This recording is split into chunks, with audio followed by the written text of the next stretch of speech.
മനുഷ്യന്മാരെ കാണുമ്പോഴും ആരാധനാലയങ്ങളിൽ വരുമ്പോഴും ഉണ്ടാകുന്ന കോൺഫിഡൻസ്, ആ കോൺഫിഡൻസ് വളരെ പോസിറ്റീവാണ്.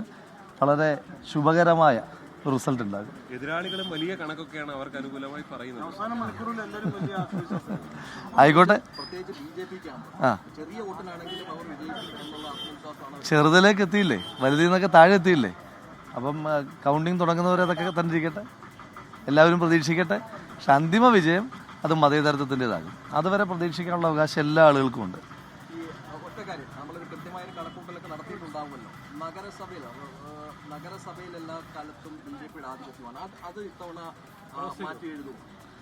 നമുക്ക് ഗ്രൗണ്ടിൽ നിന്ന് കിട്ടുന്ന കണക്കുകൾ വെച്ച് നഗരസഭയിൽ BJP ഒരു വലിയ ആധിപത്യം ഉണ്ടാക്കാൻ സാധിക്കില്ല. നഗരസഭയിലും പഞ്ചായത്തിലുമെല്ലാം മതേതര മുന്നണിയുടെ ഒരു വലിയ മുന്നേറ്റം കാണാൻ കഴിയുന്ന ഒരു തെരഞ്ഞെടുപ്പായിരിക്കും തെരഞ്ഞെടുപ്പ്. ഓ, വളരെ സുഖമായിട്ട് തുടങ്ങി.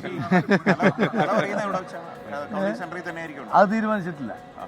ഇപ്പം ആഘോഷ കമ്മിറ്റിക്കാരിലെത്തുമല്ലോ. അത് പാട്ടൊന്നും നമ്മളിതുവരെ ഇറക്കിയിട്ടില്ല. ഒഫീഷ്യലി ഒരു പാട്ടും ഇറക്കിയിട്ടില്ല. മനസ്സിൽ കാണുന്ന ഭൂരിപക്ഷം നമ്പർ അത് ജനങ്ങൾ നമ്മളോട് കമ്മ്യൂണിക്കേറ്റ് ചെയ്തിട്ടുള്ള അവരുടെ ചിരിയും അവരുടെ സ്നേഹവും സന്തോഷവും ഒക്കെയാണ്. അതെന്തായാലും മോശമാകില്ല, നല്ല നമ്പർ ഉണ്ടാകും. നല്ല ആത്മവിശ്വാസമുള്ളത് ഉറപ്പായിട്ടും വലിയൊരു മുന്നേറ്റമായിരിക്കും നടക്കുക. മാത്രമല്ല, ഈ ഒരു ഫലസൂചന അടുത്ത നിയമസഭാ തെരഞ്ഞെടുപ്പിനുള്ള സൂചന കൂടിയാണ്. അതുകൊണ്ട് പാലക്കാട് മതേതര സംവിധാനമാണ് നിലവിലുള്ളത്. അത് നിലനിർത്തും. നല്ല ഭൂരിപക്ഷത്തിൽ രാഹുൽ ജയിക്കും.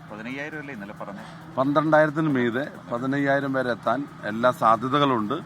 ഉറപ്പായിട്ടും നല്ല ഭൂരിപക്ഷത്തിൽ തന്നെ ജയിക്കും. പാലക്കാടും പ്രതീക്ഷയാണ്. 67% പാലക്കാട് മുനിസിപ്പാലിറ്റിയിലെ വോട്ടിംഗ് ശതമാനം, പോളിംഗ് ശതമാനം. പക്ഷെ അതെല്ലാം മറച്ചു വെച്ച് ഇന്നലെയും കൂടിയും ഒരു കുപ്രചരണം നടക്കുകയാണ്. ഇവിടെ മാത്തൂരും കണ്ണാടിയും ഞങ്ങൾക്ക് നല്ല പ്രതീക്ഷയുണ്ട്. 10 ഇരട്ടി പ്രതീക്ഷ ഞങ്ങൾക്ക് പിരായിരിയുണ്ട്. 71% വോട്ട് പോൾ ചെയ്തിട്ടുണ്ട്. അതിൻ്റെ റിസൾട്ട് UDF അനുകൂലമായിരിക്കും, ഒരു സംശയമില്ല.